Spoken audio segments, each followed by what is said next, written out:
Et nous revoilà avec Mousse El Bakouchi. Donc un grand plaisir de parler avec Mousse aujourd'hui. J'espère qu'il en est de même pour vous tous qui nous écoutez.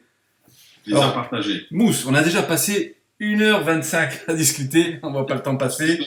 Minimum. Donc là, en fait, dans cette deuxième partie, après je sais pas comment ça sera décomposé pour les internautes, on va aborder quelque chose qui nous touche tous les deux particulièrement. Parce que quand on parle de body, on parle d'esthétisme, on parle de côté artistique, en tout cas exacerbé. C'est vraiment, moi je pense, au-delà de la santé, à travers ce sport. Ce qu'il faut mettre le plus en avant. Donc on a dit en off, là, juste à l'instant, qu'on est fan de posing old school, les Makawi, les Labrada, les Berry de Mai, les Ben Fato, les Bob Paris, etc. Heureusement, on voit plus de nos jours. Malheureusement, il y a des gars comme toi et d'autres. Tiens, je vais te donner une petite info. Moi qui étais donc au championnat de France cette année, les divers grands prix où il y avait Phil Heath, etc., Ripper Show, Monsieur Univers, tu sais qu'il y a eu WFF en France, il y a eu beaucoup de jeunes qui se sont mis à refaire des posing old school. Des beaux choix de musique, posing artistique. Je crois que le fait de rabâcher tout ça, ça paye et que les gens retournent vers le beau, vers l'artistique. Donc tant mieux. C'est le grand souhait qu'on a. J'espère qu'on Exactement. retourne un Et petit puis sinon, on va en mettre une tartine là. peu. Ouais. J'espère qu'on retourne même sur l'essence même de ce sport. Pour les encourager, parce que aller faire la pose de crapaud comme ça, sautiller, etc. Enfin, le public, déjà qu'il est réfractaire, il y a souvent les familles, les amis de celui qui est sur scène. Si on veut attirer du monde, il n'y a pas que les men's physiques, les men's classiques, les bikinis. Il peut y avoir de super choses avec des super physiques, pas forcément énormes, mais en tout cas artistiques, harmonieux, équilibrés. Hein. Donc toi, la patte mousse Mégatron, ok, combattant, tout ça, mais il y a aussi un énorme sens artistique. Donc, on a compris tout à l'heure que tu étais hyper fan d'Arnold Schwarzenegger, mais fan aussi de toutes les personnes que j'ai citées, parce que comment tu as travaillé tes posings, comment tu as fait pour donner une image voilà, aussi esthétique au-delà de ton physique lors de tes posings. Ça, c'est beaucoup de travail, j'imagine. Comme il le disait souvent, mon père Guy Ignace, il disait que j'avais pas des muscles, mais j'avais déjà le sens artistique et le savoir poser. Donc effectivement, quand on démarre et que Guy c'était le premier qui m'a appris à poser, parce que c'était un des meilleurs athlètes des années 70, un des meilleurs poseurs, donc on ne peut Que suivre ses conseils. Voilà, la trace. Et comme je pense aussi que, en venant des arts martiaux, c'était le côté artistique qui m'intéressait. Donc tout ce qui était kata, les beaux gestes, le beau coup de pied, tu vois. Donc le positionnement exact. Voilà, j'avais ça à la base en moi. Il y a effectivement, voilà, les gens qui m'ont beaucoup touché, c'est Mohamed Makawi, Frances Benfato, Bob Paris, Sean Ray, Lila Brada. Voilà, alors, je regarde ces mecs-là, j'ai la chair de poule. Parce qu'il y a quelque chose qui passe. Il y a une histoire qui raconte en fait dans leur posing, quoi. C'est pas comme tu l'as dit. Tout le monde peut faire plus musclé, double biceps. Oui, ou enchaîner simplement les poses imposées. On s'en fout un peu, quoi, tu vois. Je veux dire. Oui. Il faut dire les choses, hein, ce qui est. Quand on voit les gens arriver, qu'ils ont rien préparé, surtout quand on sait qu'en France, c'est noté maintenant et de plus en plus. Alors prenez des points. Je sais, c'est noté en France maintenant. Voilà, ça commence, ouais. Ils rajoutent comme ça des petits points en plus. Et je sais que dans beaucoup de compétitions, il y aura un Grand Prix de France qui va avoir lieu au mois de novembre, si je me trompe pas. C'est tout nouveau, hein, c'est le premier Grand Prix de France, ils appellent ça. Mario Valero, Jean-Louis Bala, etc. Ils ont annoncé sur Facebook il y a 2 jours que justement le posing allait être noté, donc c'est bien, tu vois. D'accord, c'est très bien. Ça va dans ce sens-là, c'est super, bravo. D'encourager la créativité effectivement de gens et ne pas juste copier les Américains. On met un son du rap et on se balance à droite à gauche. Et le truc que je trouve vraiment grotesque maintenant, c'est les athlètes, bon, surtout pro, 2-3 poses sur scène. Après, je descends dans la fosse, dans le noir, personne ne te voit. Je pose pour meuf. Ouais. Et attends, et quand il valide bien les poses, parce que souvent c'est à peine posé, hop, c'est relâché. Même pour Bien nous sûr. photographes, moi quand je suis dans les compètes, j'ai du mal des fois à prendre la bonne attitude parce qu'elle n'est pas maintenue, tu vois. Bon, c'est un peu Parce que les dommage. poses ne sont pas maintenues, les poses ne sont pas marquées. C'est ça, Bien exactement. sûr. Alors, on peut faire 10, 12 pauses et que tu sais, c'est marrant, à chaque fois que je pose, je compte toujours dans ma tête. Je fais une pause, 1, 2, 3. Hop, 1, 2, 3. Merci pour les Comme photographes et pour le public. Mais c'est pour vrai. le photographe, pour les gens, pour montrer vraiment ton esthétisme dans sa totalité. Parce que tu n'as pas peur de la montrer et tu es sûr de toi, etc. aussi, tu vois, voilà, sûr de tes poses. Et tu sais te mettre en valeur parce que Ben Fato, dont on parlait, il disait toujours ce sport-là c'est de l'illusion. Donc quand tu es dans l'imposé c'est plus compliqué, mais quand tu es en posing libre, là tu en profites et tu peux te Bien montrer sûr. sous ton meilleur angle, etc. etc. À la base, c'est ce qu'on disait, savoir cacher ses points faibles, montrer ses points forts. Donc C'est c'est ça. clair que si ton côté gauche est moins développé que ton côté droit, tu vas pas t'amuser à faire que des poses de côté gauche. Donc il faut savoir tourner, créer l'illusion d'être beaucoup plus gros, parce que c'est ce qu'on cherche, C'est plus que ça. tu es sur scène. Quand on donne encore son nom, M. Belfato, quand il a fait cinquième à Mister Olympia en 1991, il pesait combien? Il Et pesait combien? à cette époque-là, il était dans les 72-73 kilos. Exactement. C'est tout petit gabarit, hein.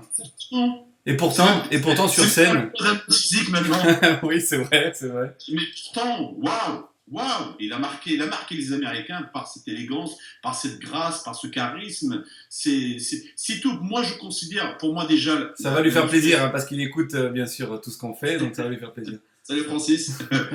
Pour moi, la musculation, au-delà d'un sport, c'est un art. C'est Exactement. un art. Voilà. Donc, il faut avoir l'image dans sa tête et on travaille par rapport à cette image qu'on veut, à quoi on veut ressembler plus tard. Il Donc, faut c'est pour ça qu'il faut. respecter ce sport, respecter cet art, et respecter les organisateurs, les fédérations, le public. C'est un tout, hein, je pense. Hein. Bien sûr, bien sûr. Et là, c'est là où les Américains sont très forts. Ici, toute l'année, tu as des cours de posing qui sont hors saison et qui sont pris compétition. Ça répète, ça répète. Et c'est pour ça quelque chose d'extraordinaire. Surtout aujourd'hui, effectivement, avec toutes ces dragues de mince physique, de bikini, tout ça. Quand tu vois les bikinis, elles sont 30 sur scène. Les 30, elles ont la même pose, Eric. Oui, oui, Elles c'est vrai. sont la même pose. On n'a pas une qui se tient comme ça, l'autre qui se tient comme ça, et que tu as du mal. C'est Non, hyper, hyper travaillé, hyper bossé, c'est voilà, vrai. pas 30. Parce que Oui. ça répète, parce que, tu sais, les Américains, c'est une question de culture. Mm. Depuis qu'ils sont nés, ils ont des coachs. Ils sont encadrés par des coachs. Surtout. Donc c'est pour ça, souvent, je suis épaté. J'ai des gens qui veulent acheter un package de 1 700 $ pour s'entraîner avec moi, mais qui n'ont pas de boulot. Je dis, mais non, c'est complètement stupide. Non, non, non, non, non, je veux t'avoir comme coach. Tu vois, on ne fera jamais ça chez nous. Si t'as pas Ouais. de boulot, t'as pas de boulot, t'as pas de quoi manger, tu te payes un Chez, coach. chez nous, c'est l'inverse. Chez nous, ils veulent que la gratuité. Chez nous. Exactement, exactement. Et tu sais, c'est marrant en parlant de ça. À chaque fois qu'on fait appel à moi, qu'on me demande mes prix pour le coaching et tout ça, et que ça me prend du temps parce que je respecte les gens, donc je développe, voilà mon travail, quoi il consiste, voilà ce que je fais, voilà mes tarifs, et que t'as les gens qui prennent même pas la peine de me répondre. T'as les gens qui essaient de marchander, ou les gens qui me disent ah non t'es trop cher, oh je retourne vers, tu sais quoi, à chaque fois qu'on m'a sorti ça, j'ai Ouais. augmenté mes prix. Ah ouais, et tu as tout à À fait chaque fois raison. j'augmente mes prix. Je pense qu'il y a une base d'abord de respect à avoir. Si tu Bien sûr, pratiques un certain tarif, c'est que derrière, il y a un certain niveau de prestation. Point barre. exactement. Voilà. Exact. Après, il y a, il y Donc, a, il y a un nom, il y a un travail derrière, bien sûr. ça me prend du temps. Effectivement, quand je reste veillé, j'attends minuit pour faire mon Skype parce que chez vous, il est 9 h du matin. Bah, c'est du boulot, tu me paies. Donc, sur moi, je suis disponible. Tu sais, je dors. Quand j'avais mon ami Stéphane Machoué qui est en compétition à Moscou, j'ai dormi pendant le prix avec le téléphone sur mon oreiller. S'il a besoin de moi, qu'il m'appelle. Tu penses que ceux qui disent qu'ils ont 100 athlètes, 200 athlètes, ils font ça là? Non. C'est pas possible. Donc, au jour d'aujourd'hui, franchement, c'est des fois, et je choisis mes clients. Tu sais ce que je fais maintenant? Quand les gens veulent de renseignements, je dis OK, envoyez-moi des photos et je vous dirai si moi je suis intéressé de travailler avec vous ou pas. C'est vrai. Parce que je n'ai pas envie de prendre votre argent gratuitement. Si ton corps ne ressemble à rien, si tes objectifs ne sont pas définis ni rien, j'ai pas à perdre Ouais. mon temps parce que au-delà que c'est mon travail, c'est Ouais. avec ça que je paye les factures. Je suis un passionné parce que chaque cas que je prends, c'est un challenge pour moi. Ouais. Je ne suis jamais vraiment à 200% sûr de moi parce que chaque cas est différent. Toujours la question que je me pose, est-ce que je suis capable de changer cette personne? Mais pour changer cette personne, c'est un travail d'équipe. Si une main n'applaudit jamais son autre, il faut avoir les deux pour qu'il y ait du bruit. Tu vois? J'aime bien. Donc, je te donne les choses. Si tu ne les suis pas, c'est Et Dieu sait soit que je suis honnête. les challenges, tu les aimes, puisque ça me fait rebondir sur, on a parlé du Michel Brown que tu as réussi à mener jusqu'à la carte pro. Et là, À maintenant, 44 ans, Eric, à à 44 ans, à 44 ans. d'une femme juste au bout d'un an avec moi.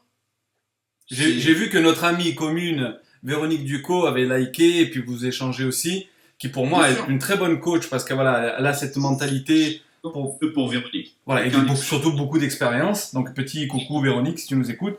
Donc Michel Brown. Maintenant, c'est Neil Blassingame, c'est ça? Si je me trompe pas, hein? Exactement. Qui veut changer de catégorie, et qui a que 4 ans d'entraînement, en fait. Donc ça, c'est un challenge colossal. Tu sais, comme je dis, c'est un challenge, mais c'est un pari fou. Ouais. C'est beaucoup plus facile pour lui de faire carrière aux mains physiques Voilà. que complètement changer au Et de bodybuilding. passer en bodybuilding, c'est vrai. Il a 42 ans, Neil.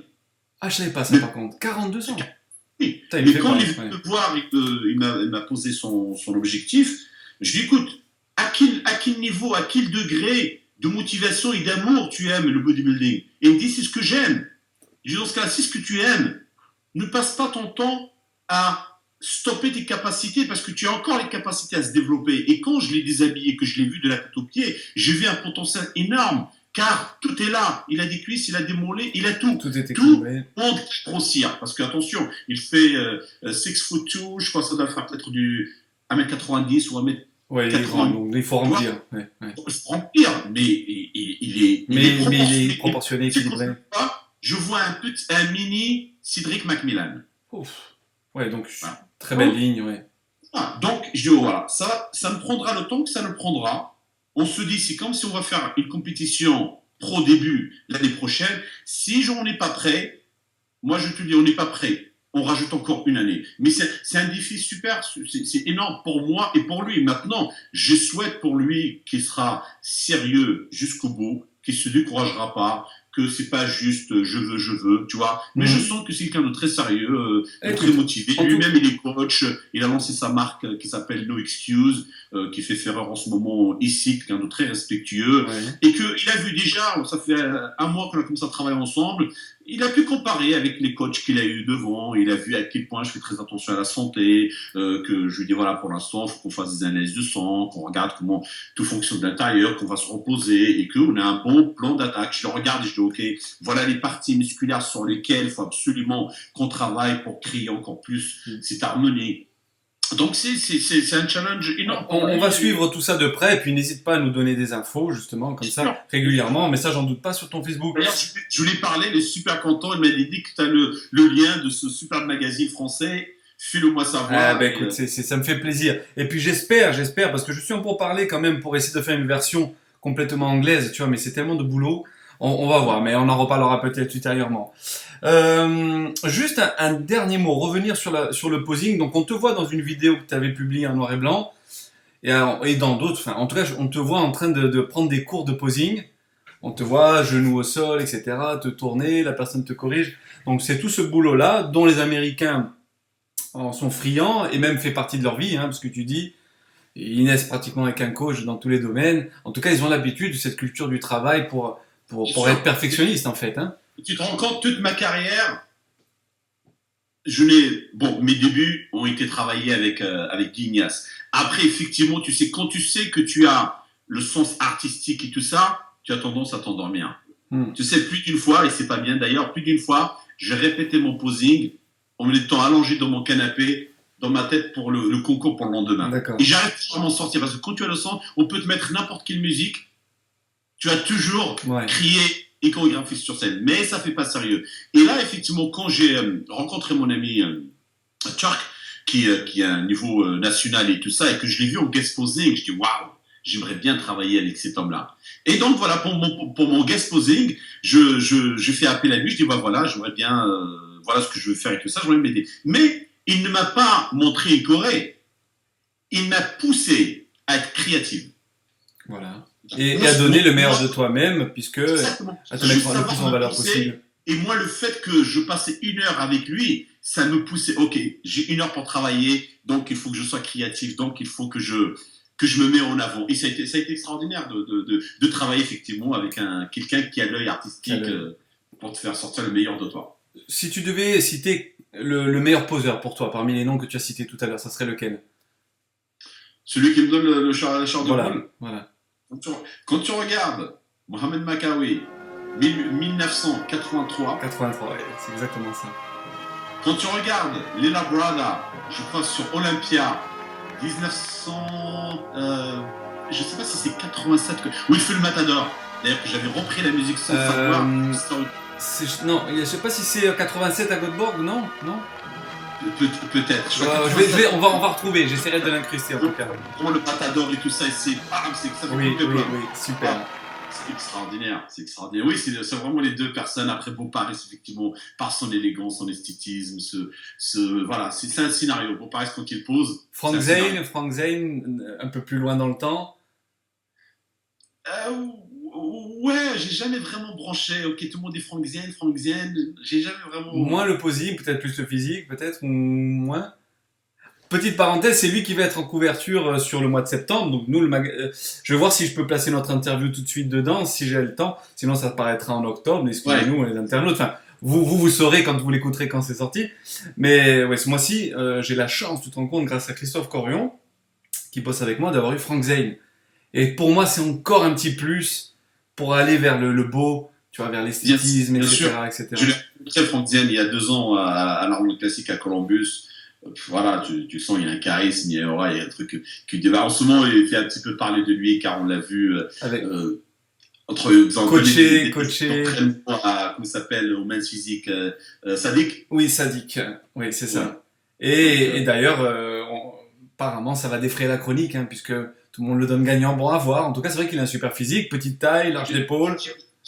Moi, j'y crois pas. Hein. Je pense que Jérémy qui a gagné, il est largement plus complet. Ok. Parce que le problème de Sadik, que j'ai rencontré d'ailleurs quand j'étais avec Michel à New Jersey pour son show, il était là, il était juste assis en face de moi. Il a un problème de cage, tu sais, il fait partie de ces gens. Il est super méga large, mais il a la cage thoracique qui est Enfoncé, enfoncée. ouais, c'est ça. Tu vois. Donc, Ouais, comme j'ai toujours été un admirateur des grosses cages. les gros cages, surtout à l'époque.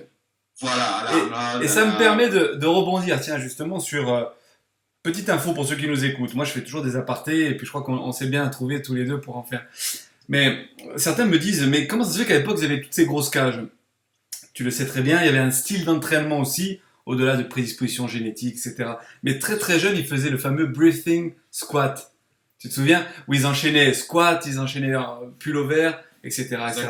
Ils avaient des mouvements de base, et puis ça faisait des super physiques quand même hein, pour l'époque. Hein. C'est pour ça que par exemple le pullover, ça me partit toujours de soit mon entraînement au niveau du chest, ou soit mon entraînement du dos, tu vois, avec une technique différente pour plus solliciter le grand dorsal. Mais la fin de mes séances au niveau des pectoraux, c'est toujours le pullover, soit à travers la banc, soit en décliné, soit avec une barre à la Serge Luttrell. Tu te rappelles oui, tout à fait. C'est ça, et il enchaînait, c'est ça. Mon arrière. Et c'est pour ça que malheureusement, il n'y a pas beaucoup de ça où tu peux trouver la fameuse Litulus Pullover. Oui, que Mike Munzer, Yates, etc. utilisaient, c'est vrai. Puisqu'on parle d'old school, ça me fait penser, à moins que tu voulais rajouter quelque chose. Oui, vas-y. Alors, moi je parlais d'old school et puis je rabâche tout le temps sur ça, je radote. Qu'est-ce que tu penses aujourd'hui justement déjà de la différence. On va commencer par la différence du culturisme en France, au-delà de la mentalité, et des États-Unis. Quand on va prendre par exemple tiens, les nouvelles catégories, les men's physique chez nous, les men's physique aux États-Unis, qui d'ailleurs d'année en année évoluent, grossissent tellement que je me demande s'ils vont rester d'ailleurs dans cette catégorie. Différence de niveau entre France et États-Unis. Cultureusement, France et États-Unis, c'est la même chose. C'est la même chose. Les tendances, c'est la même chose. Simplement ici, comme je disais tout à l'heure, c'est puissance 1000. Chino, bon, ça commence à monter doucement. Maintenant, par rapport au culturisme d'aujourd'hui et avant, c'est que le culturisme d'aujourd'hui, pour moi, il est juste victime du modernisme, victime de la performance. De la performance, des améliorations au niveau de la chimie, etc. Enfin...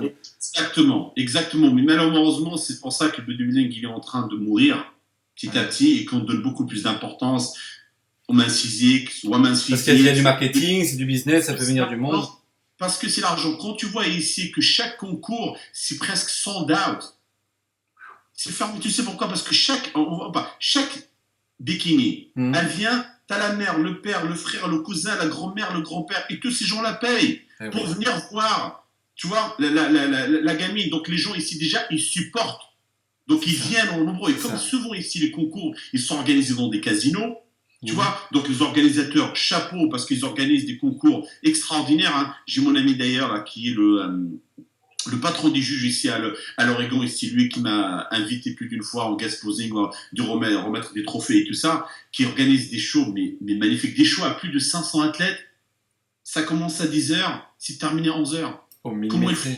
Je sais pas comment ils font, hein. Chapeau. Tout est et bien jugé quand même, bien jugé.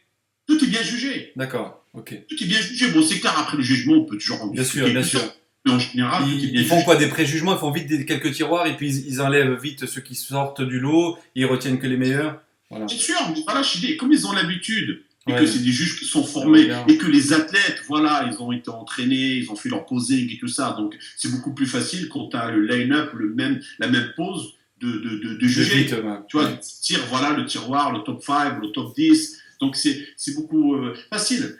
Et donc effectivement, et aujourd'hui, ben voilà, tu sais, aujourd'hui, il est beaucoup plus facile d'être une bikini et un mince physique qu'un bodybuilder. Ouais. Allez, si t'es pas très pourri, t'as une génétique qui tient la route et que ton corps est pas en entraînement et tout ça, en 6 mois, tu peux faire ta compétition en Ouais. main physique, en bodybuilding, même Ski. après 6 ans. Ce qui de toi à moi, hein, certains les critiquent, mais aujourd'hui il y en a moins de critiques. Pour moi, c'est pas un mal.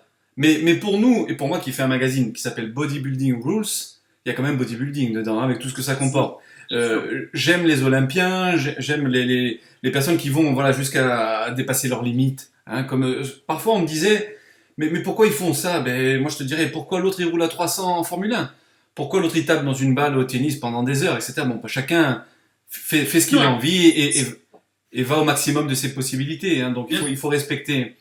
Mais par contre, comme tu le disais à juste titre, avec la chimie ou les progrès ou j'en sais rien, aujourd'hui on arrive à des formats qui, quand moi je discute avec des gens qui sont pas du tout du milieu, ou en tout cas qui voient pas tous les jours hein, des gens des gabarits très musclés, quand tu leur montres Arnold Schwarzenegger, Steve Reeve, Frank Zane, enfin tout cela de l'époque, les Franco Column même qui étaient tout petits et trapus, ça passe, ils te disent ça c'était beau, ça c'était musclé, même les gens les néophytes. Hein. Aujourd'hui tu montes Phil Heath, eh ben Philippe, ça passe pas. Nous, oui, nous on regarde, on va se dire c'est fantastique, mais ça passe pas. Et malheureusement, comme tu l'as dit, c'est la mort progressive du bodybuilding, en tout cas de ces catégories-là.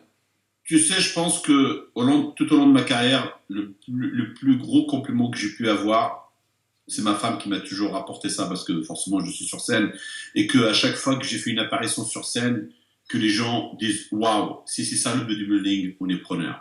Ça pour moi, c'est le plus gros Bien sûr. titre qui soit parce que mon objectif a toujours été de montrer à chaque sortie sur scène. Pour moi, c'est comme si je montrais un tableau. Il faut que le tableau soit différent à chaque fois, mais qu'il soit toujours beau. Bon, tu vois, quand je suis, tu sais, ça m'a beaucoup joué des tours, ça m'a rendu triste et tout ça, mais après avec le temps j'ai compris parce que quand je suis habillé, je suis pas un athlète impressionnant.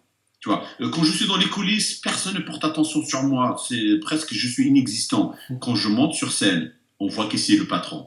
Une compétition, ça se gagne sur scène. Quand les gens disent, waouh, mais celui-là, il était haut. Ben oui, mais c'était le petit qui était dans les coulisses, que personne ne faisait attention à lui parce qu'il n'est pas gros, il n'a pas les veines partout sur les avant-bras et tout ça. Mais sur scène, avec la ligne, avec le détaché, je crée l'illusion. J'ai toujours, tu sais, quand j'étais à l'univers, 2 fois, un des meilleurs souvenirs de ma carrière, j'ai laissé des mecs qui avaient 10 kilos de plus que moi, derrière moi. Voilà.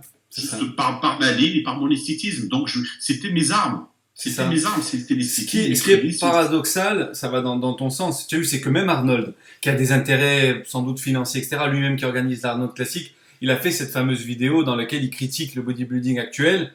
Bon, maintenant, je suis d'accord avec toi. Alors, va voir tes juges et donne des consignes au niveau du jugement pour que la ligne passe devant la masse, les mecs monolithiques, etc. Je respecte énormément effectivement Arnold et tout ça. Effectivement, quand je l'entends. Je vais allumer la lumière. Tout petit seconde, je vais allumer. Voilà, petite pause. Allez, on est en direct, on s'en fout. On est bon, voilà. Donc effectivement, oui, j'ai super méga bien écouté l'interview qu'il a fait avec Lee Haney. Ça, c'est bien de tirer le signal d'alarme. C'est bien enfin de dire, ok, on en a marre des femmes enceintes, on en a marre de cette masse à outrance. Mais Arnold, tu es Arnold, personne ne peut rien te dire. Si tu as quelque chose à dire, ce n'est pas aux gens d'aller voir les juges, c'est à toi d'aller voir Jim Manion, c'est toi d'aller voir Steve Weinberg et de dire, ok, maintenant on arrête. Donc si c'était vraiment ça, si c'était vraiment le changement qu'il aurait voulu, pourquoi lui, qu'un dernier branchoir, il gagne devant Cédric McMillan? Et voilà, c'est la question que j'allais te poser. Sur Facebook français, là, je vois un petit peu, tout le monde parle que de ça. Bien sûr. Et certains, j'ai repéré des messages, c'est là où j'ai repris l'expression que j'ai citée, ils disent un gros bloc qui passe devant quelqu'un d'harmonieux, de ligné. Bien sûr. Ok, parce que tu sais, le problème, c'est que comme les juges, ils sont toujours en train de récompenser le plus gros, le plus monstrueux, le plus sec, et ben du coup, des mecs, mais pour moi, c'est le Mister Olympia par excellence, Cédric McMillan. C'est vrai. Ok, après on va dire oui, mais souvent il est soft au niveau des abdos, mais après on va encore pousser dans la extrême. Et on n'est plus sur ces corps qui faisaient rêver, effectivement, quand tu voyais Arnold à l'époque, comme il le disait lui-même avec Steve Reeves et tout ça. Waouh, c'est magnifique, j'ai envie de ressembler à ça. Mais aujourd'hui, on aurait dit ça cartouze. J'ai vu, quoi, il y a 4 ans, j'étais au Gold Gym qui a fermé à Las Vegas, le Flamingo. J'étais sur le Gold Gym tout en rouge où Dennis Wolf s'entraînait. Et j'étais au lendemain de Miss Olympia. Donc ils étaient tous là, Philippe, Denise, tous en train de faire leur photoshooting. Et je vois devant moi Kay Green, de dos, qui est en train de faire un double biceps de dos. C'est la première fois de ma vie où je vois le bras en plusieurs étages. Tu vois, la contraction n'était pas finie, tu vois que ça montait. Je dis que c'est pas possible, ce n'est pas normal, ce n'est pas humain ça. Tu vois ce que je veux dire. Alors après on est fan, hein, on est fan, mais... Oui, parce qu'on connaît le travail qu'il y a derrière. Voilà. On est impressionné effectivement par cette masse et tout ça. Mais personne n'a envie de ressembler à ça. Et que tu le vois d'ailleurs, les mecs, effectivement, parce que la chimie a tellement été poussée que les mecs, tu le vois aujourd'hui, ils arrêtent. 2 mois, il n'y a plus personne. C'est vrai. Regarde le pauvre, Baito Abassapour. Qui vient de décéder, oui, malheureusement. Ça faisait 2 mois qu'il avait arrêté. Plus rien. Oui, c'est vrai. Plus rien. Et il y a... C'est malheureux, mais moi, encore une fois, je radoterai, je m'en fous, on pense ce qu'on veut de moi, mais voilà, moi, si je parle de santé, c'est que je pense qu'on peut allier les deux. Moi, j'ai beaucoup d'amis dans le milieu qui, certains, d'ailleurs, ont gagné des compétitions, ce sont des Corses, hein, ils ont pas mal impressionné au niveau français. J'ai mon ami Laurent Bernardini, avec qui on s'est entraîné quand on était vachement jeune, qui a été champion, qui a gagné l'Arnold Classic Brésil amateur. Eh bien, quand tu le vois, écoute, tu le regardes, tu dis, ce mec-là, il a pas 44 ans. Il a un physique, il est sain, il est pas pété de toutes parts, le bide, il rentre pas. Au contraire, avec les années, j'ai dit, Laurent, qu'est-ce que tu fais? Il s'entraîne avec une ceinture, enfin, il fait beaucoup de travail de contention. C'est son style. Bon. Moi, je pensais que forcément, ça agirait pas. Eh bien, écoute, je sais pas comment il a fait, mais en tout cas, avec son régime, il a une taille qui est encore plus petite. Il sait super bien la contrôler. Voilà, c'est ça le body. Quand tu sais aussi te mettre en avant, tu sais te contrôler la sangle abdominale, tu as fait en sorte que ton physique, quand tu le présentes, il y a une belle peau, une belle qualité, enfin, etc. Les gens, ils vont te regarder, ils vont te respecter. Si t'arrives, t'es un bibendum avec le bide, bedonnant, ben non. Tu montes sur scène 1 fois dans l'année, 2 fois, 3 fois dans l'année, mais le reste du temps, tu fais quoi? Tu sais, c'est pour ça que je dis, moi, je m'en fous du jugement des gens. Je pratique le bodybuilding que j'aime, que j'ai envie de créer. C'est à eux de me suivre. Et celui-là, il fait des émules, celui-là, tu vois. Voilà, c'est à eux de me suivre. C'est moi, et je me regarde tous les jours dans la glace, donc j'ai envie que ce corps que je vois me plaît. Pas juste leur faire plaisir et montrer un corps, me pousser à l'extrême. D'ailleurs, tu sais, avec le temps, j'avais compris que j'ai eu beaucoup de mal à me développer et tout ça, et que plus j'allais dans le temps, plus le rêve, comme tout le monde, de devenir pro, commençait à s'éloigner, parce que je dis non. Et tu sais d'ailleurs, ce qui m'a poussé, avec ma curiosité, à comprendre, c'est parce que je me suis toujours dit, comment ça se fait? Je suis un acharné à l'entraînement. J'ai toujours été, au niveau de la diète, nickel. Tout était parfait. Mais quand je posais ça dans la balance, les résultats n'étaient pas à la hauteur de l'investissement. Donc il y a un truc qui cloche, ce n'est pas normal. Donc ça m'a poussé à bosser avec des médecins, à comprendre mon système hormonal et tout ça. Et c'est là où j'ai compris que je suis né avec un taux de testostérone plus bas que la normale, que j'avais un taux d'estradiol très élevé. Mais démarrer avec tous ces problèmes-là et avec ma volonté, j'ai réussi quand même. T'as quand même réussi. Une extraordinaire carrière qui n'est pas terminée, j'espère. Oui, tu vois ce que je veux dire? Donc tout ça pour dire aux gens, n'allez pas au suicide. Ouais. N'allez pas au suicide. C'est votre corps. Tout le monde ne peut pas prendre 10 kilos. Il faut le dire. Donc, il faut le dire. Tu sais ce que disait même Ben Fato. Bon, on le cite souvent aujourd'hui, mais moi, parce que c'est vrai que j'apprends beaucoup avec lui aussi, parce que déjà, ça conforte mes idées, mes opinions que j'ai depuis pas mal d'années. Mais surtout, on parle. Il parle lui aussi de chimie, etc. Hein. Les gens, il faut être con pour imaginer qu'on est à Olympia et que c'était du fromage blanc et du blanc de poulet. Hein. Bon. Le de Voilà, on a passé sur ça. Et quand il me dit, Eric, est-ce que les gens savent autour de nous, il me rappelle des proportions très simples. On sait qu'on est composé à environ 70% d'eau, mais on sait qu'en gros, un gars de 100 kg, pour faire simple, c'est 10% de son poids. Allez, 10 kg de muscle. Quand les gars imaginent que cette année, ils vont prendre 5 kg de muscle, vous allez augmenter de 50% votre propre masse musculaire à côté, c'est phénoménal. C'est pour ça qu'on dit aux gens, si vous arrivez à prendre ne serait-ce 500 grammes sur 2 ou 3 mois de muscles, c'est déjà énorme. C'est ça. Parce que là, on parle de pur muscle, de qualité, on parle pas de gras hors saison qui sert à Oui, rien, tu vois. c'est pareil, parce qu'ils suivent le modèle des pros. Quand tu vois effectivement un Ronnie Coleman qui se présente à l'Olympia à 136 kilos, écorché, et qu'il a rajouté je sais pas combien de kilos, il est né Ouais, d'après, il se présente à 120 kilos, il y a un problème. ouais. Il y a des risques, après, contrôlés, assumés, peu importe, mais qui sont majeurs, il faut le dire.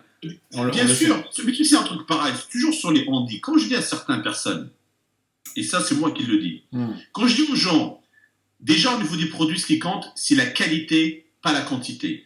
Les amateurs prennent beaucoup plus de produits que les pros en pensant que les pros ils sont dedans du matin au soir. Faux thèse. Ce qu'ils prennent, c'est de la qualité. Autre chose, ici, depuis que je suis aux États-Unis, pour voir les produits, il faut se réveiller très tôt. Hein. Parce que pareil, quand on est en France, on pense que si les Américains sont gros, les circuits pro sont gros, parce que ici, tout est libre. Non, pour Oui. avoir même les seringues, tu es obligé d'avoir une ordonnance.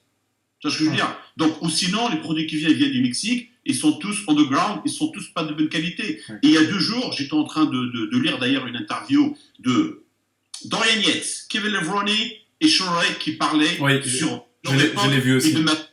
entre ce qu'ils utilisaient avant et maintenant. Quand je leur disais, vous savez, de source sûre, Jay Cutler, ne prenez que 4 unités d'hormones de croissance par jour. On me dit, mais non, c'est pas possible. Je dis ici, monsieur, je vous dis de source sûre, parce que c'est la personne qui lui ramène son truc, que je connais très bien, qui me l'a dit.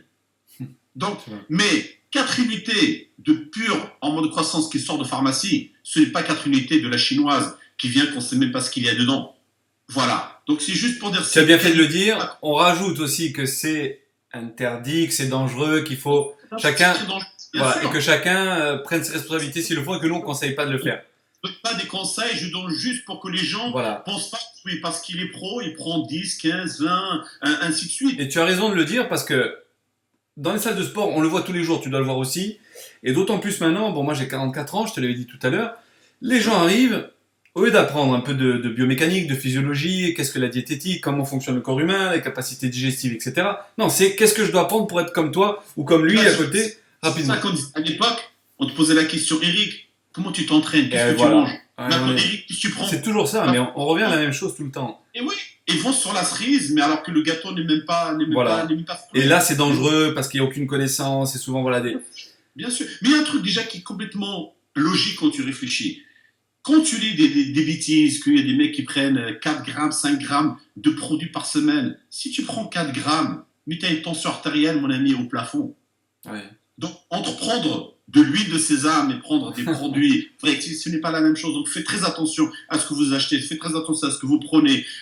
Intéressez-vous à la base. La base, c'est la stimulation, c'est la diète. Si avec ça, déjà, vous n'avez pas un résultat, laissez tomber, passez à autre chose. Oui, mais quand même, toi et moi, on sera d'accord de dire que n'importe qui, même s'il a une génétique défavorable, il est en droit d'espérer d'avoir des résultats et il peut les avoir s'il s'entraîne bien, s'il s'alimente bien. Il sera pas peut-être sur une scène de compétition, ni encore moins à Olympia, mais il aura un physique hors norme déjà.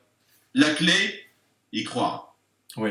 Et se donner les moyens, mais les moyens intellectuels, physiques, etc. Exactement. C'est pas juste rester dans le canapé et rêver, je veux, rien ne tombe du ciel. Il faut savoir frapper aux portes, il faut savoir aller de l'avant. Tu sais, toute ma carrière, j'ai eu des moments très difficiles, j'ai eu des moments où je voulais lâcher parce que je suis humain, comme tout le monde, mais j'avais toujours cette flamme au fond de moi qui me disait non, tiens le coup, un jour, tout ça, ça va payer. Ça va donner quelque chose. Au jour d'aujourd'hui, la vie que j'ai au jour d'aujourd'hui, je la dois à ma motivation, je la dois au sport. C'est le sport qui m'a emmené là. Je n'ai pas eu la chance de faire des études parce que je n'ai pas eu de parents pour être derrière et tout ça. Donc, on commence à faire du sport. Ça m'a commencé à me faire rêver. Ça a commencé à me donner la confiance en moi. Me dire, OK, un jour, je serai quelqu'un. Je ne sais pas comment, mais tout ce que je sais, c'est que je ne vais pas baisser les bras, que je vais continuer à travailler. Parce que c'était là, c'était dans mon cœur.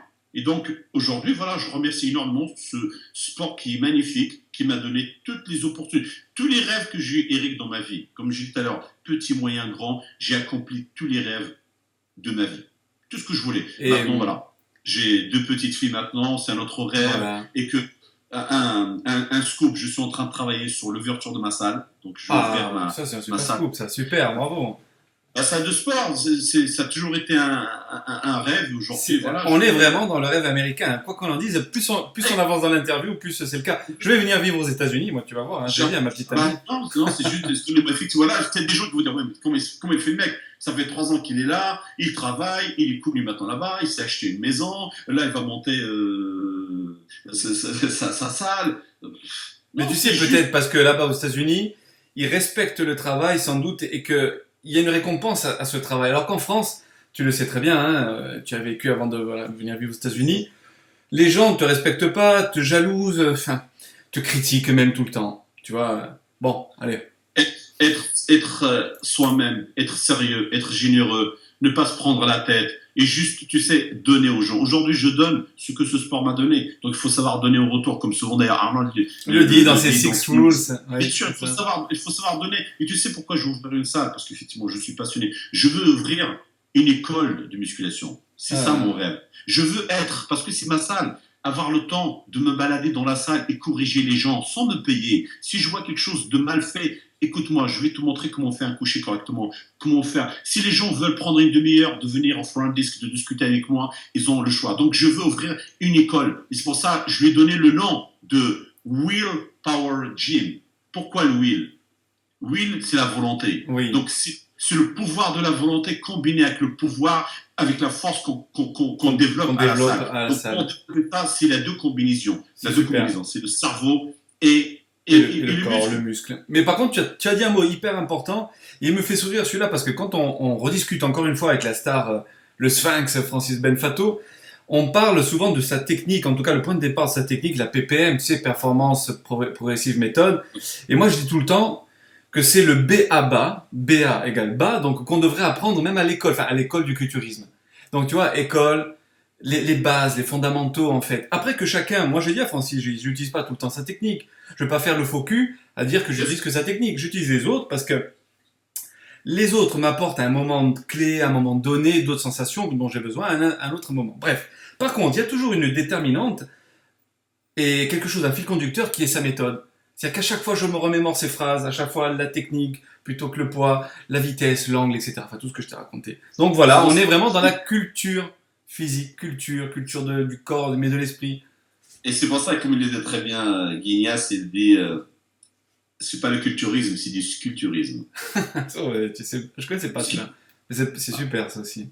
Et comme pareil, souvent on complique effectivement les choses, mais ce sport est facile. C'est Les tirer, fondamentaux. pousser. Eh oui. Tirer, pousser. Là, les Américains, Ouais. ils disent bien back to basics. Ça veut dire ce que ça veut dire, hein.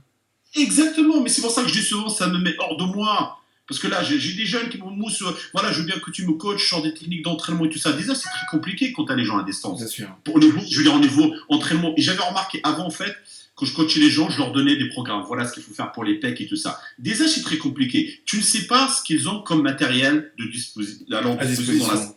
et le problème, c'est que tu ne vois pas comment ils exécutent les mouvements. Ce n'est pas juste, ok, tu fais ça, tu fais ça, tu fais ça. C'est vrai. Ça ne marche Il faudrait pas. qu'ils se filment, qu'ils t'envoient, et c'est compliqué, c'est compliqué. Que je fais maintenant, j'ai des clients, ok, bah filme-moi rowing, filme-moi tes barres, filme-moi Voilà. ça, et je sais te corriger, mais c'est jamais évident. C'est compliqué. Là, j'ai des clients avec moi depuis 2 ans, et depuis 2 ans, je crie toujours sur la même forme. Voilà, garde tes épaules en arrière, chest redressé, ça, donc je suis toujours en train de tourner. Toujours en Ouais, train de tourner ouais. pour. Mon objectif, moi, c'est, si on travaille les biceps, je veux mettre ton corps dans la position la plus difficile qui soit pour solliciter uniquement Les les biceps. biceps. Je ne veux pas que tu commences à te balancer, à faire intervenir tes lombaires, à faire le swing. Non, si on travaille les pectoraux, je ne veux pas, comme je leur dis souvent, chaque muscle a son ennemi. L'ennemi numéro 1 pour les pectoraux, c'est les épaules. Les épaules, ils essaient toujours d'intervenir et de piquer le travail des pectoraux. Donc, être sûr d'avoir la cage toujours relevée, d'avoir les épaules toujours basses, ne pas finir le mouvement en avançant le deltoïde comme on le Ça. fait souvent. Et après, les triceps, si on verrouille, on garde Exactement. l'attention sur les Exactement. pecs. C'est Ça, ça. il faut le comprendre. L'objectif numéro 1, c'est le pec. Donc, je ne veux rien d'autre qui participe.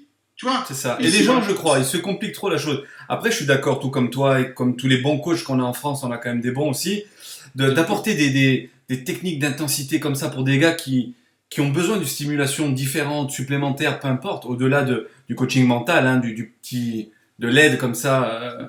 C'est ça aux qui est gens qui sont nécessaire. curieux, des gens Voilà, qui ont voilà. déjà une certaine maîtrise des bases. Mais C'est pas ça. les gens qu'ils font 70 kilos et que déjà ils s'intéressent à cette technique. Et surtout aujourd'hui, je l'ai dit, je l'aurais dit Oui. parce que ça me met hors de moi, tout ce qu'on voit sur Denis James, ça et ça et ça, oh là là, il faut faire du ralenti, il faut pousser au ralenti. C'est des foutaises, ce monsieur ne s'est jamais Il entraîné s'est comme jamais ça. entraîné comme ça.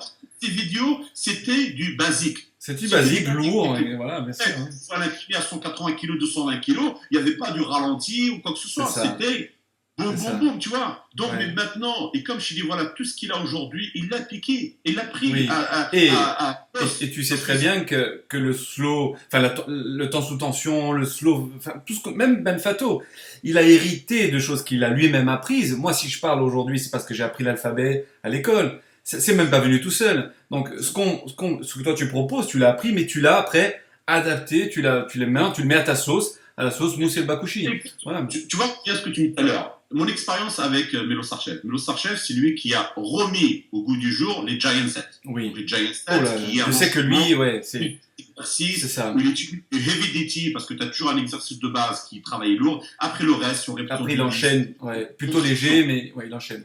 Mais simplement, en étudiant ça et en s'entraînant avec lui, en voyant, c'est que j'ai remarqué que c'était, pour certains groupes musculaires, c'était juste trop. Par exemple, sur les bras, biceps ou triceps, faire 10, 15 exercices d'affilée sans temps de repos, mentalement, tu ne peux pas, c'est pas possible, parce que ta concentration et ce côté vivre dans le muscle qui va être vraiment à fond, au bout de 2 mouvements, 3 mouvements, tu décroches. Donc tu commences juste à faire de la mécanique. C'est Tu ça. n'as plus aucun contrôle sur le muscle. Et tu te travailler. grilles au niveau du système nerveux central, tu te grilles complètement.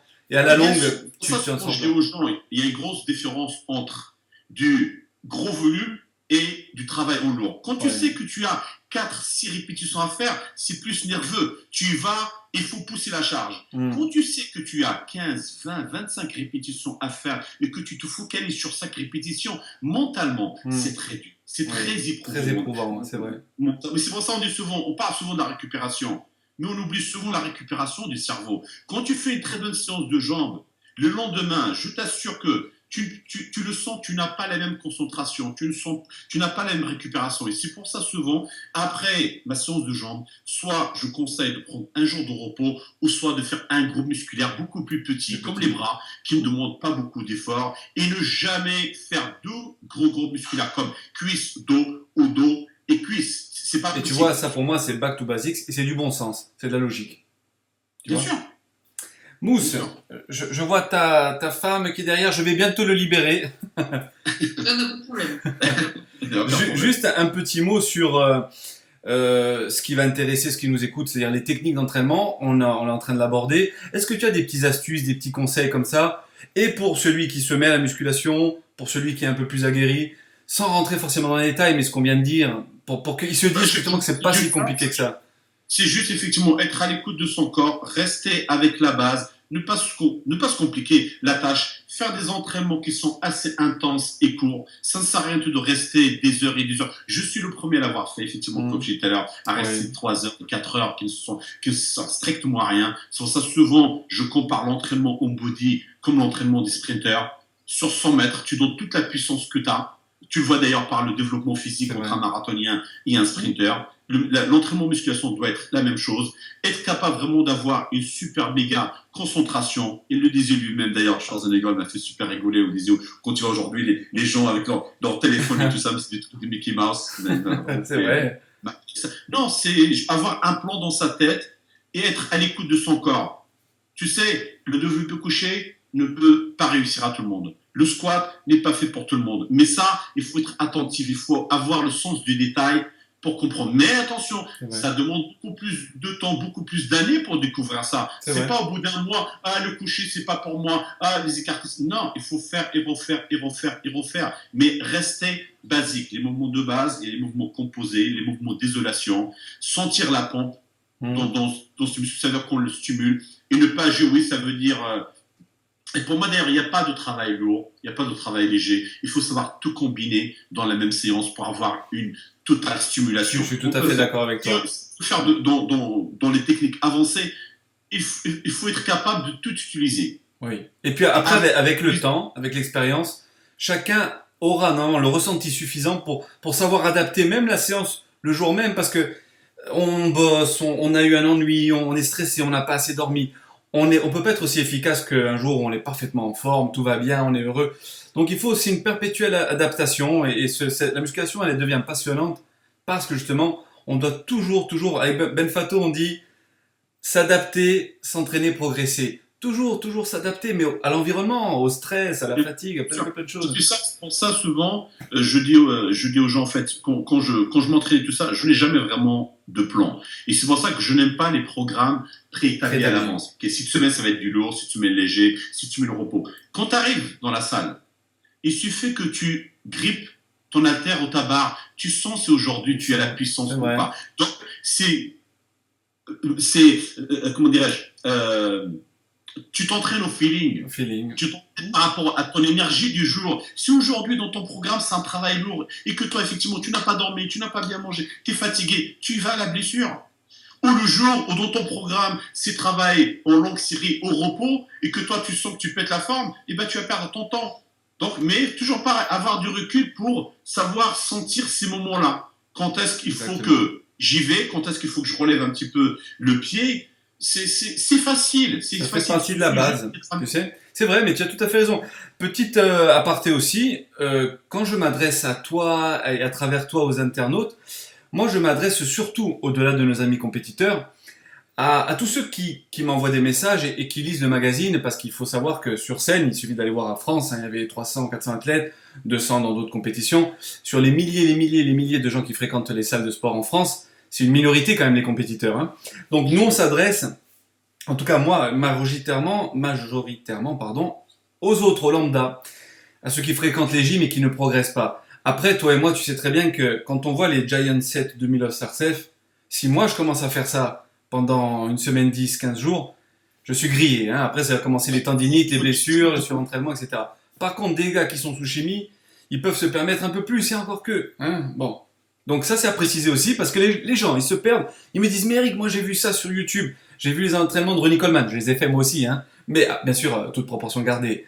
Mais quand tu réalises que, au-delà de la motivation qu'elle t'apporte, cette vidéo, elle n'est pas adaptée à toi, et que le meilleur coach, au-delà de tous les services que toi tu donnes et les meilleurs coachs donnent, c'est quand même la personne elle-même qui doit savoir ce qu'elle est capable de faire. Vous devez les guider, et vous devez les faire aller un petit peu plus loin. Et c'est pour ça, quand j'ai des clients, effectivement, la première chose avant de démarrer une séance avec un client, comment ça va aujourd'hui, comment tu te sens? C'est la première chose que je pose. Donc après, comme je dis, je n'ai pas vraiment de programme établi à l'avance. J'ai toujours le premier exercice. Quand tu commences à le faire, je l'observe. Donc tout de suite, je vois son énergie du jour, je vois sa capacité de se concentrer, je vois le tout. Après, ok.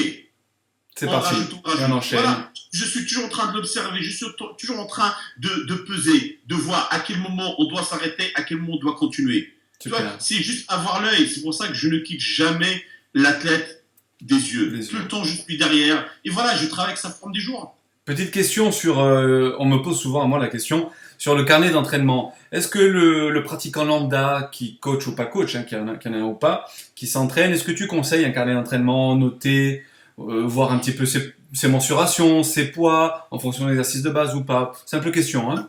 Franchement, oui. Bon, j'avais fait aussi à mon époque, au début, quand j'avais démarré, je vois énormément des gens ici, surtout les Américains, passent plus de temps à écrire qu'autre chose. Et même les coachs qui sont dans ma salle, ils passent plus leur temps à écrire pour les clients. Je suis le seul coach qui n'utilise pas de notes. Parce que mes entraînements sont jamais les mêmes. Et voilà, je perds c'est ça. Ok, là on a fait du coucher à 60 kilos. La semaine prochaine, peut-être qu'il y aura du coucher, mais sur une machine Hammer. Peut-être que la prochaine fois, il n'y aura pas de coucher du tout. Donc j'ai pas besoin de marquer ça. Et en même temps, quand tu es en train de prendre du note, tu n'es pas en train d'observer le client, donc il est en train de faire le mouvement mal. Tu n'es pas en train de le motiver, de le pousser. C'est-à-dire, comme je l'aurais dit, ici c'est moi le patron. Si je te dis que on va à 20, on va à 20. Et puis c'est un truc psychologique sur lequel je joue énormément. Tous les clients, ok, maintenant on va démarrer du squat. Moi, combien de répétitions? Je leur dis, je ne sais pas. Parce que je n'ai pas envie de bloquer leur mental. Parce que si je te dis, hey, on va partir pour 30 reps, tu vas avoir peur. Tu ne vas pas pouvoir. Mais par contre, je leur compte de 1 à 10. Quand j'arrive à 10, je recommence à nouveau à 1. De 1. Et voilà. À la fin, on est à 50 répétitions. Ils s'en sont pas aperçus parce que psychologiquement... C'est ce qu'on appelle truquer le cerveau. C'est jouer avec le cerveau. Tu vois, donc c'est des trucs où à chaque fois j'emmène le client sans savoir qu'il a ces capacités-là, qu'il peut aller au-delà de ça. Et plus d'un qui sont surpris. Je pensais pas que j'étais capable de faire ça. Mais oui, vous ne pouvez pas savoir le cœur humain. Ce dont il est capable, c'est vrai. Pour l'aider, le corps humain, on va aborder un dernier point avant de se séparer à regret, mais on fera sans doute d'autres podcasts parce que moi, celui-là, il m'a beaucoup plu. J'espère qu'il plaît à ceux qui nous écoutent. La partie diététique, on a un petit peu parlé tout à l'heure au niveau de la qualité des aliments. Bon, bien manger, mettre un petit peu de moyens sur ça. Tu es partisan parce qu'on sait que pour générer du muscle, non seulement il faut le solliciter, ce muscle, mais après il faut le réparer. Il faut apporter les matériaux de construction que sont les protéines. Tu les apportes donc beaucoup animal, beaucoup végétal. Tu fais un mix. Tu penses à combiner tout ça. Pour toi d'abord, hein, au-delà de conseiller aux gens. La nature humaine est bien faite. Donc il faut une combinaison de tout. Voilà. Okay. La nature humaine est bien faite. Simplement, ce qu'on veut, on cherche un corps hors norme, différent de Monsieur Tout le Monde. Donc, on ne peut pas avoir un corps hors norme et manger comme Monsieur Tout le Monde. Petit déjeuner, le déjeuner et le dîner, voire un petit casse-croûte. Tu vois, donc à partir de là, je prends toujours l'exemple d'un nouveau-né où tous les 3 heures, le petit biberon. Donc, c'est exactement la même chose. Des petits repas que le corps va pouvoir en profiter pour les digérer. Je vais sur des clients, moi, qui ai beaucoup de mal à prendre du poids. Donc, effectivement, tu as beaucoup de mal à prendre du poids. Bon, il faut manger. On passe de 6 repas à 7 repas. Mais la personne était toujours en digestion, tout le temps. Est-ce que c'est normal? Non, ce n'est pas normal parce que le corps n'en profite pas. Tu passes plus ton temps, tu as l'estomac qui est rempli de sang et tout ça pour digérer, et que tu vas à l'entraînement, tu te sens mal toute ta journée, donc ce n'est pas normal pour le corps. Pas physiologique, c'est vrai. Donc ça ne sert strictement à rien. Donc non, dans ma base de diète, il y a des hydrates de carbone complexes, différentes sources, protéines. J'essaie de mettre toutes les protéines possibles dans la journée pour avoir toute la combinaison, parce qu'aucun aliment n'a d'acide aminé. Donc c'est pour ça souvent je combine, par exemple, je mets une part de poulet au bœuf avec une part des œufs pour avoir à la fin une totale au niveau des acides aminés. Donc voilà, du fromage blanc. Alors ça, il va avoir des lipides parce que c'est très important. Il ne faut pas oublier que la pyramide des hormones dans le cholestérol et la thyroïde marche avec les fats. Donc oui, tu fais bien de préciser, parce que certains, justement, ils font l'impasse sur ça, mais c'est tout le fonctionnement biochimique du corps qui va être un peu altéré s'il n'y a pas ces graisses, les bonnes graisses, bien évidemment. Exactement, qui aide énormément les hormones. Et tout le corps. Certaines huiles, des avocats, etc. Exactement, avocats, l'huile de coco, olive, beurre de cacahuète, il y en a tellement. Dans la base de ma diète, tout est dedans, et après je vois, j'observe. Et ce que je fais en fait moi, c'est que quand je dois faire un changement, je fais un seul changement pour que je puisse comprendre d'où le problème est vient. Parce que si tu enlèves ça et ça et ça et ça, tu sais pas ce qui marche pas. C'est ça, tu fais par élimination, en fait par étapes, etc. Exactement, étape par étape. Et par exemple, sur mes athlètes au niveau de la compétition, j'essaye toujours pour que mon athlète soit prêt 2 semaines avant le jour J. Pourquoi? Pour ne pas être fou et commencer à faire des expériences. Tu as une marge de manœuvre comme ça. Non, après, si l'athlète est prêt 1 semaine ou 2 semaines avant le jour J, c'est facile pour moi. Il n'y a plus qu'à maintenir. Et c'est pour ça, souvent, les athlètes se tuent parce que la dernière semaine, ils sont tellement paniqués. Ils se rattrapent au dernier moment avec n'importe quoi. Sodium, potassium, on doit faire une décharge, on doit faire une recharge. Je n'ai jamais joué avec la balance sodium-potassium parce que dans mon cas, quand j'étais avec Jean-Michel ou avec Abdel, tu sais, à l'époque de Serge, pendant 3 jours, je ne buvais pas d'eau. Pendant 3 jours, pas de scène, rien. Et à chaque fois, j'étais pourri sur scène. Je suis quelqu'un qui mange salé toute l'année. Dès que tu m'enlèves le sel, mon corps ne comprend plus rien. Il commence à produire lui-même de l'eau. Tu vois ce que je veux dire? Donc, pourquoi je pars toujours sur le principe, pourquoi réparer quelque chose qui n'est pas cassé? C'est vrai, parce que pour toi, certains le sel, ça va faire justement une rétention d'eau. Pour toi, ton organisme, il s'est calé, il a équilibré.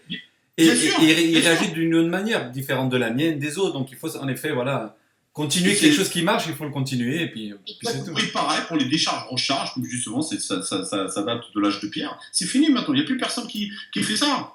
Non, après, s'il faut, je vais peut-être diminuer de 25 grammes, je vais augmenter de 25, et je vois, parce que tu sais très bien que sur les 2-3 dernières semaines avant le jour J, le corps, tu te réveilles tous les jours avec un corps différent. Ouais.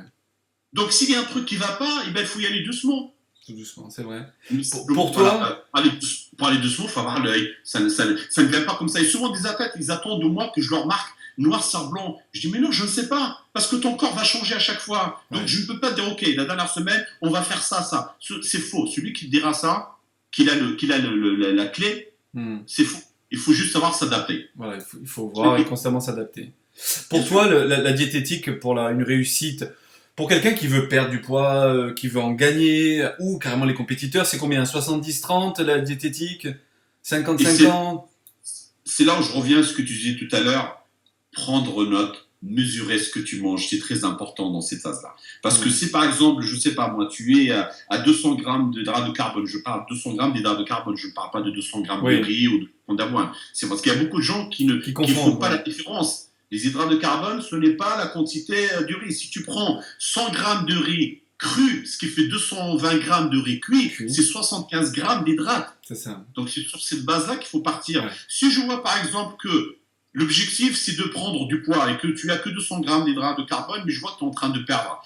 Pour moi, c'est tout simple. Les 200 grammes ne sont pas suffisants. Je vais les augmenter, je vais augmenter un petit peu les lipides. Donc la protéine, je pense surtout quand on fait de la compétition, je pense qu'honnêtement, aller au-delà de 3 grammes par kilo de poids de corps, c'est du suicide.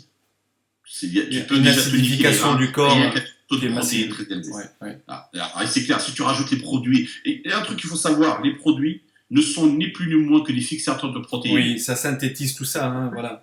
C'est un barrage qui se construit. C'est pour ça qu'on retient de l'azote, c'est pour ça qu'on retient toutes ces protéines qu'on ne retient pas normalement, et c'est pour ça que la masse musculaire augmente. Et c'est pour ça que quand tu arrêtes les produits tiens, tu as dégonflé, parce que le barrage et donc cette protéine n'est plus maintenue dans le corps. Elle n'est plus assimilée, c'est vrai. Voilà, simple et logique. Donc les gens qui veulent faire attention, donc effectivement avoir note, voilà, toute la journée ce que je dois manger, les quantités, avoir sa balance. Moi ma balance c'est devenu un automatisme dans ma vie.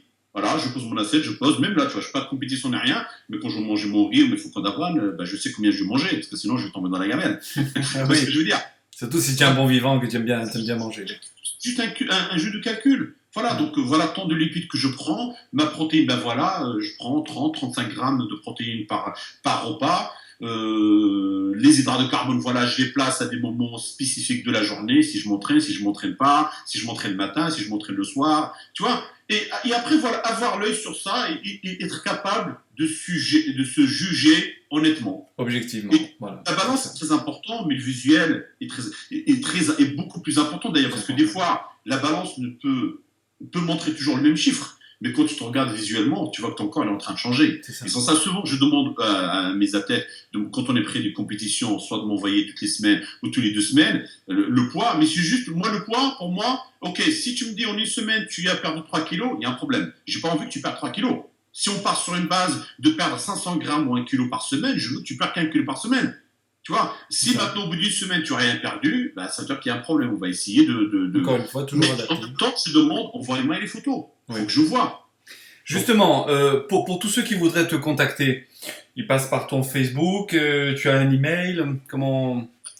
Déjà, alors, tous les gens qui ne sont pas sérieux, s'il vous plaît, oubliez-moi. Voilà. J'aime mon sport, je le respecte énormément, j'aide les gens, mais je travaille uniquement avec les gens qui sont passionnés, qui sont sérieux et qui ne me prennent pas pour un con. Ok, le message il est passé, au moins c'est clair. Je ne suis pas un voleur, je n'ai pas besoin de votre argent. Voilà. Donnez-moi votre argent si vous êtes intéressé pour voir des résultats, parce que j'ai envie d'avoir l'argent, mais j'ai envie d'avoir le résultat aussi. C'est ça qui me rend un homme heureux. Donc si vous n'êtes pas sérieux, ou c'est juste pour faire le beau, ça ne m'intéresse pas. Les autres, voilà, je suis connu par mon sérieux. Comme je dis souvent aux gens, je ne brosse pas toujours dans le bon sens. Si t'es pourri, Eric, je veux dire, écoute-moi, t'es pourri. Si t'es bon, je veux dire, t'es bon. Je suis quelqu'un, je préfère t'applaudir quand je te vois sur scène avec ton trophée, je t'applaudis. Mais au cours de l'année, je suis un éternel insatisfait. Je l'ai toujours été avec moi-même, donc avec mes clients, c'est la même chose. Si je ne suis pas satisfait, que ça te plaise ou non, je vais te le dire. Je sais qu'il y a des gens, ça leur plaît pas, parce qu'ils me trouvent trop, rentre dedans trop dur. Eh ben, c'est que je ne suis pas pour vous. C'est ça. Donc, à tous ceux qui nous écoutent, si vous voulez donc contacter Mousse, soyez motivés et ayez des prétentions objectives, réalistes, honnêtes, etc.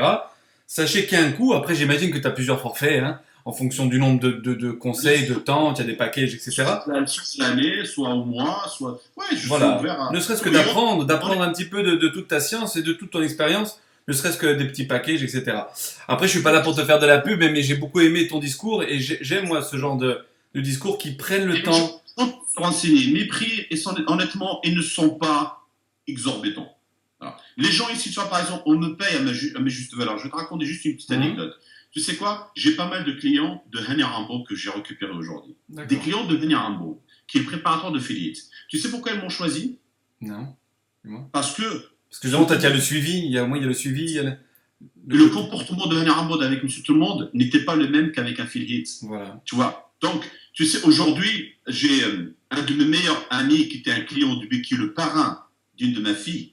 Et c'est avec là que je vais faire mon business et tout ça, qui était un ami, c'est un ami intime de Hani Rambod. Ils avaient ensemble à San Jose en Californie. Il était invité à son mariage, ils se sont vus, je crois, il y a 2 semaines et tout ça. Et pendant 12 années, ils ont travaillé ensemble.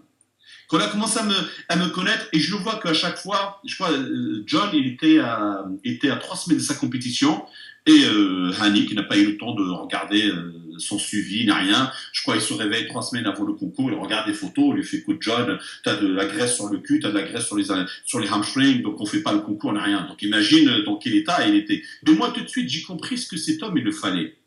Il lui fallait l'oreille, il fallait l'écouter, il fallait être près de lui, il fallait l'encadrer, il fallait l'encourager. Donc, et notre expérience a commencé. 62 ans, Eric. Premier concours, il gagne plus de 60, plus de 50, plus de 40. Et dans l'Open, avec des jeunes, il termine 2e avec des petits jeunes de 25 ans. Tu vois, mais ça m'a mis la pression. Je ne suis pas Hani Rambod. Ouais. Ça m'a mis la pression, comme il faut que je fasse, mais dans ma tête, il faut que je fasse mieux que lui. Parce que j'ai compris ce que l'athlète il recherchait.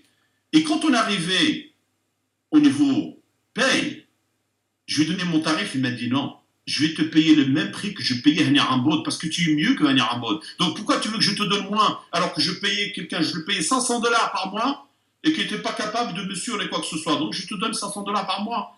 Tu vois, alors qu'ici aux États-Unis, je prends $250 par mois. Tu vois, je ne mens pas. Ouais, ok. Il a estimé que mon travail valait ce prix-là. Bien donc sûr, ça, j'ai fait du respect pour mon travail. Mais tout travail mérite salaire et puis que ceux qui nous écoutent le comprennent parce que autant ils sont dans la même position eux aussi. Et qui savent que tout travail mérite salaire. Donc, qui te contacte éventuellement sur ton Facebook. Hein. Sur Facebook, sur mon Facebook, sur mon email. Un dernier mot pour te laisser. Je ne sais pas quelle heure il est à Portland. Ici, il est 20h39. 11h40. Et je vais juste après appeler ma chérie, dire que je la rejoins parce qu'il est un peu tard. Mais j'ai passé vraiment un très bon moment avec toi. Quel conseil tu peux donner à l'internaute qui nous écoute, en fait? Un conseil global. Un conseil global, comme je l'ai souvent dit, ne pas se prendre la tête. Avoir des rêves, c'est très important d'avoir des rêves parce que c'est ça qui nous permet de continuer à avancer, de se réveiller le lendemain, d'accomplir des choses. Et ayez de l'amour, ayez de la passion pour ce que vous faites. Et en même temps, ce n'est que du sport, il ne faut pas l'oublier. La vie est riche, la vie, il y a plein de choses. Donc ne vous prenez pas pour des stars. Tu sais, tout est éphémère. Aujourd'hui, j'ai de la lumière à tirer sur moi. Demain, je ne suis plus personne. Donc profitez tant que vous pouvez, mais juste restez humble. Donnez de l'amour aux gens si vous voulez qu'on vous donne de l'amour et pratiquez avec passion. Et si vous aimez vraiment ce sport, faites tout ce qu'il faut pour soigner son image. Donnez une bonne image de ce que vous faites. On n'est pas juste des connards, qu'on n'a rien dans le cerveau que des muscles, à rouler les mécaniques. Ce n'est pas ça. S'il vous plaît, voilà, protégez et voilà, donnez une image positive, que c'est la santé, que on est des gens intelligents, que pour développer des corps symétriques, harmonieux, qu'il faut un certain savoir, qu'il faut des connaissances. Et que voilà, donc comme je dis souvent aujourd'hui avec Facebook, voilà, être célèbre sur Facebook, c'est comme être riche au Monopoly. Ça c'est magnifique. Mousse, j'aurais pas pu mieux dire. Merci beaucoup. On te souhaite toute la santé possible pour revenir comme ça sur le devant de la scène. Tout le bonheur possible avec ta famille et tes 2 petites filles. Hein?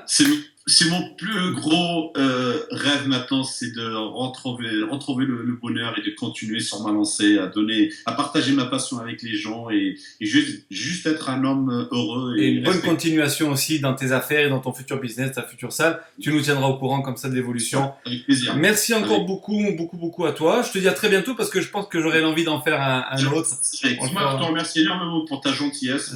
J'ai appris à te connaître aujourd'hui d'ailleurs. On a discuté un petit peu, mais comme on dit, quand le courant passe, on n'a pas besoin d'avoir 10 ans derrière nous pour se connaître. Donc, merci pour l'homme passionné que tu es. Merci pour ce que tu fais pour ce sport. Et comme je te l'ai dit, ne laisse personne te changer de ton chemin et continue à faire Je vais faire le maximum, moi aussi. Merci beaucoup. Merci à tous les fans qui nous ont écoutés. Merci à tous les fans aussi.